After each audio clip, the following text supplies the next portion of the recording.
fellas. We're going sober today. Cheers. Cheers to the Nestle Pure Life. Yes. Yeah. Gotta hydrate. Yeah. All right, guys. Welcome to the latest episode of Bitcoin Happy Hour. I'm your host, Colin Harper, and today I am with a very special guest, Andrew Yang. Not the presidential candidate, but still a not inconsequential member of the Bitcoin sphere. He is with River Financial. They just launched recently. He's going to give us a little bit of information about their company, the niche they're trying to fill, and we're also going to kind of branch that out into broader market liquidity and things like that. I've also got recurring panelists with me. Yes. Christian Carolls, also known as CK Snarks, host of POV Crypto, also does podcast stuff with us here at Bitcoin Magazine. But first, before we launch in this episode, I want to give a shout out to our sponsor, Give Bitcoin. GiveBitcoin.io is the only place where you can go to give Bitcoin to your loved ones, friends, and your coworkers, while also teaching them about the world's first cryptocurrency, why we all think it's valuable, and all of the mechanisms that underpinned it, and all the theories that kind of surround it. I've used it multiple times to give Bitcoin to my friends and my family. Plan on using it a lot this holiday season. It's got a really clean UI, clean UX, and the educational material is going to be fire. They've got chapter 1 out right now, I believe, and I think they've got 11 more chapters that will come out on a rolling basis. So if you haven't checked out GiveBitcoin.io, go check them out right now and use givebitcoin.happyhour.io. Happy hour. Happyhour.givebitcoin. Yeah, use happyhour.givebitcoin.io. That's our referral link. And so tell them that we sent you guys. But all right, so let's just launch right into it, guys. So as I said before, this is Andrew Yang. He is with River Financial. And I guess I'll let you kind of give the, what do they call it? The elevator pitch? The elevator pitch, dude. I mean, we're just a Bitcoin-only brokerage with Lightning Network support. I think we're the best place to buy, sell, and use Bitcoin and the Lightning Network for the long-term investor. We care a lot about our clients. If you have any problem, we give you live human support. You can call us. You can chat through the chat box. You're gonna talk to a real human being. You ain't gonna talk to a robot. And nice. So yeah, I think it's really cool. Plus, we're super we came out swinging with Lightning Network, PSPT, and native SegWit addresses. Yeah, so the whole all the new technologies bundled into one, right? Yeah. So I see the Lightning angle, and that's the first thing that I'm really drawn to. But why would I use you guys as opposed to another brokerage service? What Coinbase or somewhere else where you buy Bitcoin?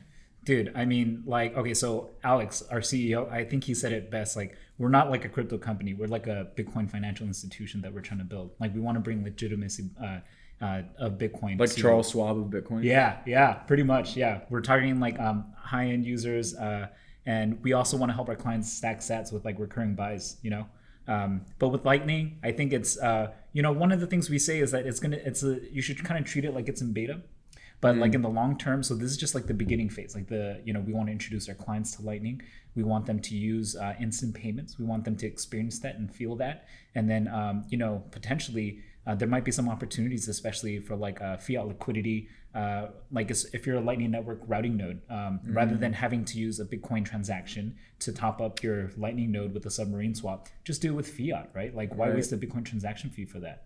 Okay, so basically what you're saying is people could go through a Lightning liquidity provider like Bitrefill, say, or anyone, right? They could basically go through River Financial to have that fiat liquidity, and they could just use a transaction on River Financial's ledger and just have the sats without having to go through all of the on-chain headache. Yeah. Okay. All right, that's pretty cool. So I know that a lot of traders are excited about Lightning inside of exchanges because a lot of times there's issues getting money onto the exchange. Yeah.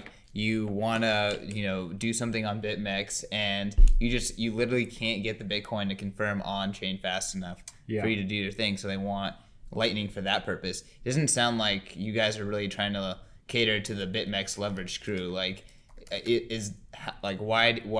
are you guys so interested in Lightning if you're not going to be doing leverage and that kind of stuff?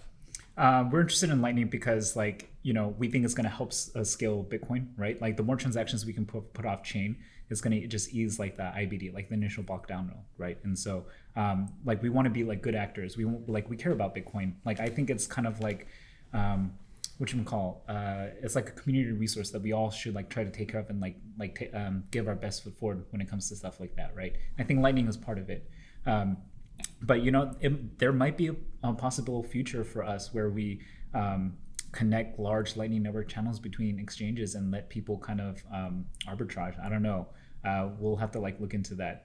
So you guys really want to be or not necessarily what you want to be, but one of the potential business niches for you guys is this idea of being a fiat gateway. Yes. You guys wouldn't just be a routing and a liquidity hub for all of these for all these Lightning nodes and all these actors on the Lightning Network, but you could legitimately be one of the fiat gateways. So are you guys bullish on things like Olympus or SparkSwap? Do you know of these two?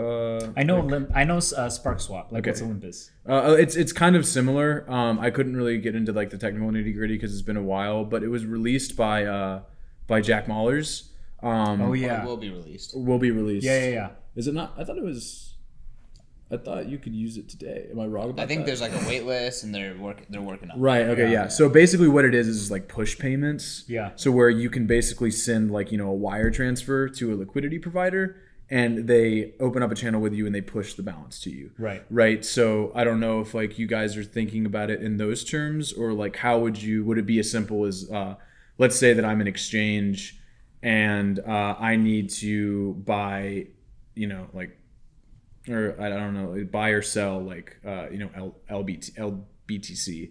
Would I just let's say I wanted to buy some liquidity from you guys? Lightning? Yeah. Or okay. What do you guys call Lightning Bitcoin? I call it Lightning Bitcoin. Okay. Yeah. Because LBTC, that's liquid. Yeah, that's liquid. Yeah. Okay. So let's we need to get our definition straight. So Lightning Bitcoin. Yeah. If I wanted to buy Lightning Bitcoin from you guys, would it be as easy as that, where I just send you guys a check and then you guys open a payment channel with me to provide the liquidity, or you send me some sats on the Lightning Network? What would it look like for you guys to provide that kind of liquidity for people? Yeah, so because we are custodial, right? Okay.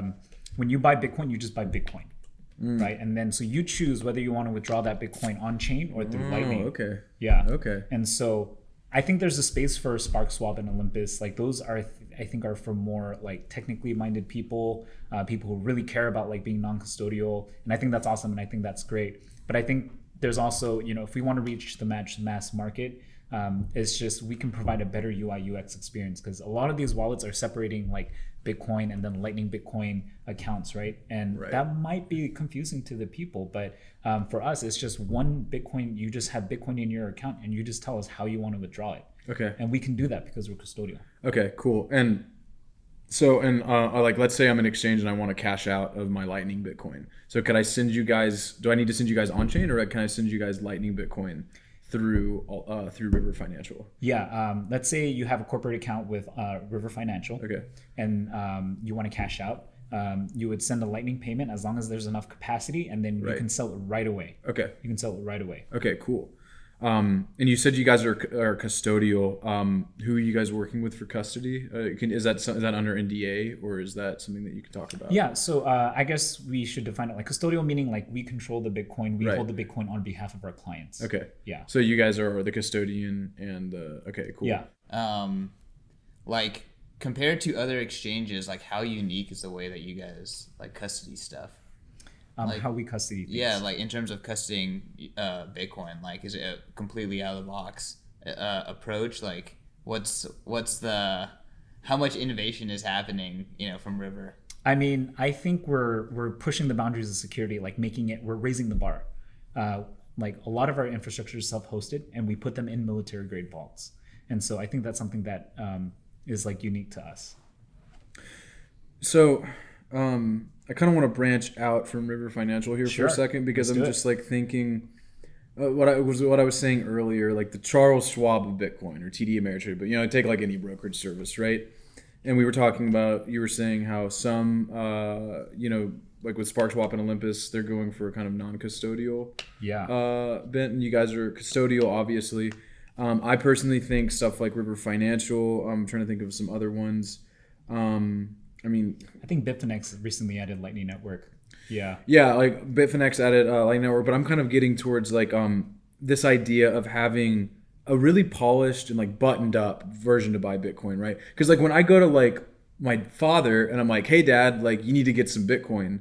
Like, you know, he can go to Coinbase Or Cash App. But even those, for someone who's used to going into like a financial advisor and you're sitting down with someone and you have a dashboard with all the stocks and the market caps and all these other things, it still seems really like minor league. Do you know what I mean? Like something like Coinbase or Cash App feels like, oh, this is kiddies playing with their like magic internet beans or whatever, right? So for something like River Financial, it gives Bitcoin a good look for these people, right? And I think like Grayscale Bitcoin also did some stuff there where like it kind of feels like you're getting, and I mean, they have a crazy premium, which I don't know why anyone would pay that, but you know, it makes people feel maybe a little more comfortable. It makes them feel like, oh, okay, like this reminds me of, you know, more traditional investment vehicles. So I guess I just kind of want to get your idea on, you know, besides River Financial, what are some other companies that are kind of doing stuff like this? Because I feel like 2019 we've seen, you know, for lack of a better phrase, like buttoned up Bitcoin become more of a thing. You know, there are more ways for people to buy it that feels kind of more like a traditional asset class. For the people who aren't going to want to do their own custody, they're just going to want someone to custody it for them, just like they have their stocks held in a brokerage account at Schwab, etc. Right? Yeah, I would say, you know, maybe Casa Huddle kind of targets this people who are HNIs and people, and maybe even like BlockFi might be targeting that demographic. That's another good one. Yeah, but I think, you know, from a retail like buying Bitcoin perspective, you know, I think that's the gap that Alex and Andrew Benson saw in this space, and I think that's why we're offering a lot of like financial tools. Like, we're gonna hopefully by the end of the year roll out something called like performance tracking, like cost basis tracking charts and stuff, and that'll make it like really. That's the kind of stuff that people who trade on stock exchanges are used to and comfortable with, right? And that helps like set up their taxes like later on. And so I think we want to bring a level of like standard when it comes to like buying Bitcoin and financial services. Yeah, absolutely. And I think that's the other thing that I like about this is like for retail investors, right? Like I feel like every time you have like a good polished and clean traditional finance type on-ramp for Bitcoin, it's always for the accredited investors, right? So like your average Joe doesn't have a way to buy in that they feel protected, right? And you know, again, Coinbase and Cash App, great things for these for like the average person. I personally love Cash App, but I just think that whole idea of like a really clean Bitcoin on ramp for the suits, I think that can't be overstated. Well, honestly. I think my favorite thing about this, the whole platform and the idea is just like thinking about dollar cost averaging first. Like, that's I love Cash App, but you still can't dollar cost average. Like, I'm trying to, you know, help friends dollar cost average, and you know, it's a lot of like, hey, reminding them to do it or whatever. So it's just very manual. So being able to set and forget without getting gouged on Coinbase or and Gemini or whatever, the people who also offer those, and doing that Bitcoin only, I think that's really the biggest impetus to try out River.com for sure. Yeah. What other topics do we have? Some exciting stuff happened this week. Did it? Yeah. Z-Man. Oh shoot. Yeah. Square Crypto. Yeah. So Square Crypto. I mean, Square Crypto out here just like bootstrapping open source development because this is coming off an $800,000 or $100,000 grant to BTC Pay Server Foundation. Yeah, which is cool. And then so wait, you give us the details on this this grant. So I actually don't know too terribly much about Z-Man. I mean, I know who he is. So Z-Man is like an active, like Lightning. He's like really active in the Lightning Dev mailing list. He, she. Right. Them. They. So he's a pseudonymous individual, dude. Yeah. And like, yeah, we don't know where he lives. We don't know like who he is or, and so it's just funny. Like his name on the Lightning Dev mailing list is like a hash. It looks like a hash. And so at the Lightning conference, I think people just started calling him Z-Man. So ZMN, like that's like the first three letters you see in his like pseudonym. And so we just started calling him Z-Man. And Square Crypto decided to just like fund this guy. And I think it's like super dope. Does anyone know how much it was? Because I like from all of the like all we know is that this individual was working as a developer somewhere else. They had a day job, and Square Crypto enabled the individual to quit the day job and work on Lightning full time. Yeah. And this is the only this is one of the things that's only possible through trustless digital cash, because they could present an address or an invoice and they get sent Bitcoin, and that's it. No questions asked. You don't need to know anything about them.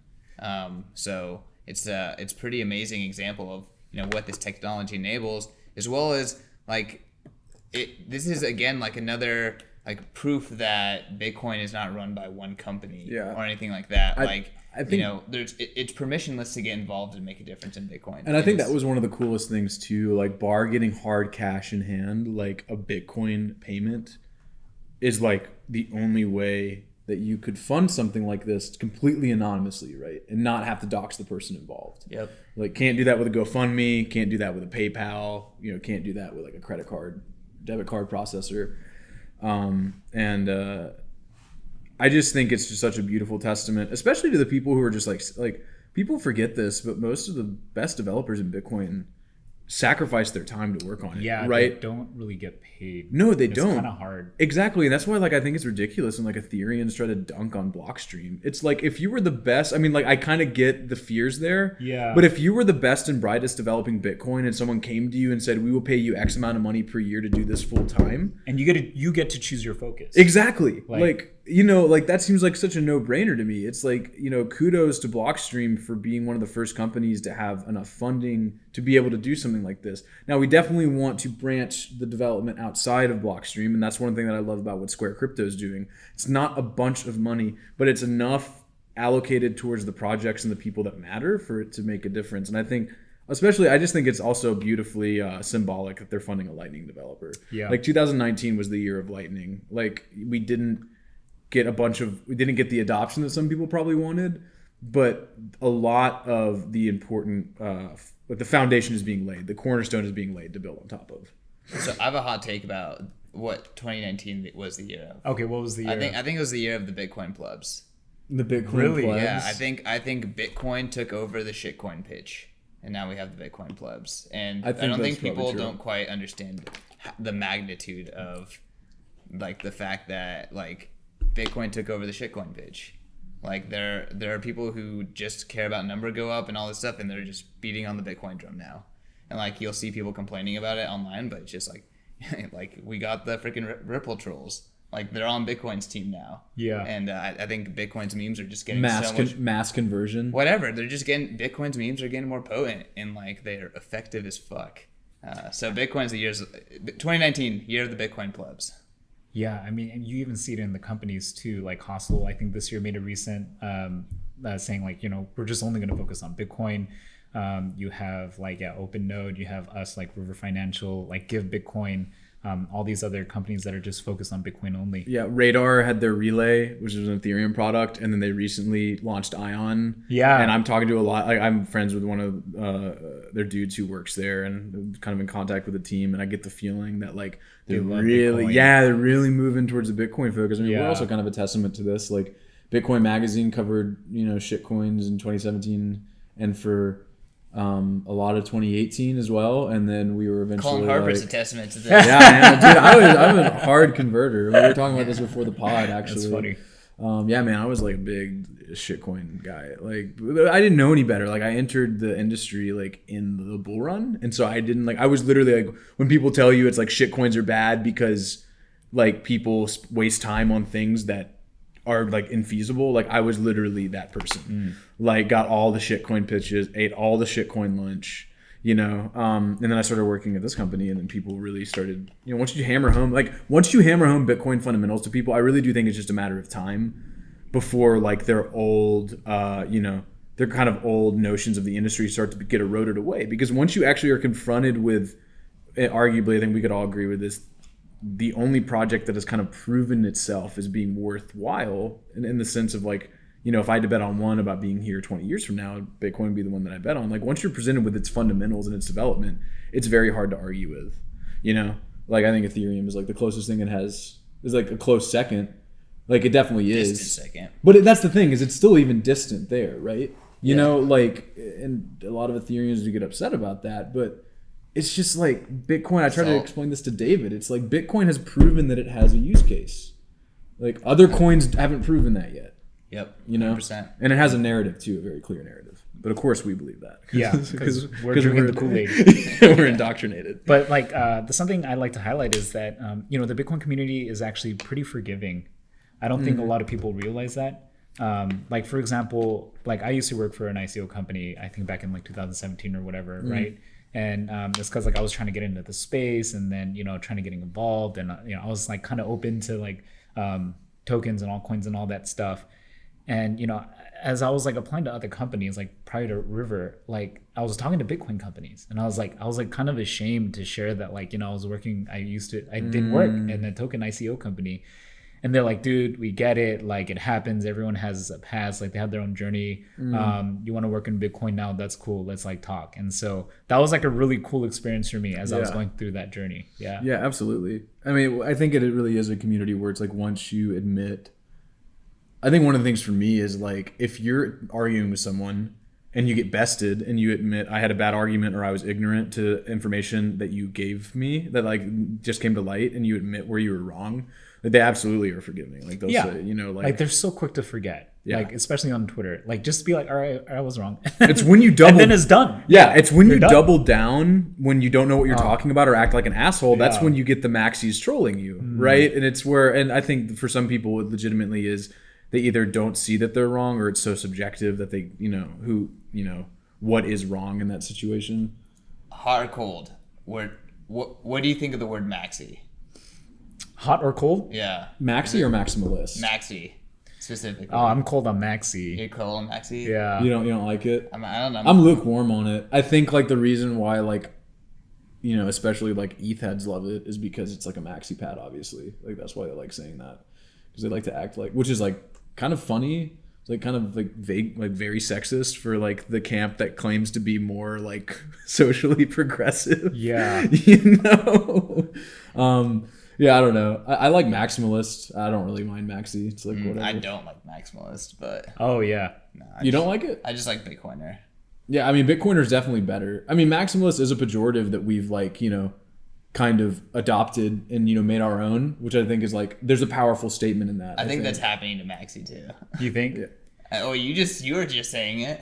Yeah. You're already like, oh, there's the maxis, whatever. It is the maxis. It was just a nice It's abbreviation. subconscious, like we don't even realize it's happening. It's just an breeze, man. Oh jeez. God, never say that again. No, but you have a good take on Bitcoiners. Like you say, if you hold Bitcoin, you're a Bitcoiner. Yeah, 100%. I like that. I like that perspective. I mean, But is that true? most altcoiners are also Bitcoiners. If I hold Ethereum, does that make me an ETH head or an Do you hold Ethereum? Bitcoin? I do Kind hold of. Bitcoin. You're a Bitcoiner. But I guess even if you that's- hold Ethereum. Oh, Well, yeah, I mean, the right. thing is, but being an Ethereum is defined by being a part of the Ethereum community to some degree, whereas being a Bitcoiner has nothing to do with being a part of the community. In fact, you can be completely, I guess, antagonistic to Bitcoin and still be a Bitcoiner.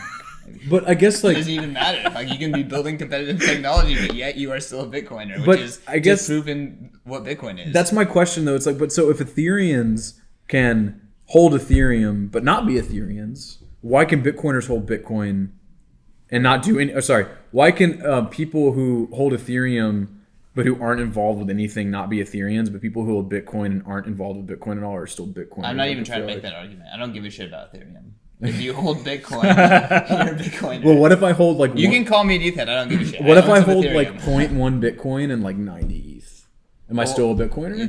That's Bitcoin off the market. That's skin in the game. If Bitcoin 100x's, you're gonna fucking be super stoked you have that. You're one of the biggest maximalists I know.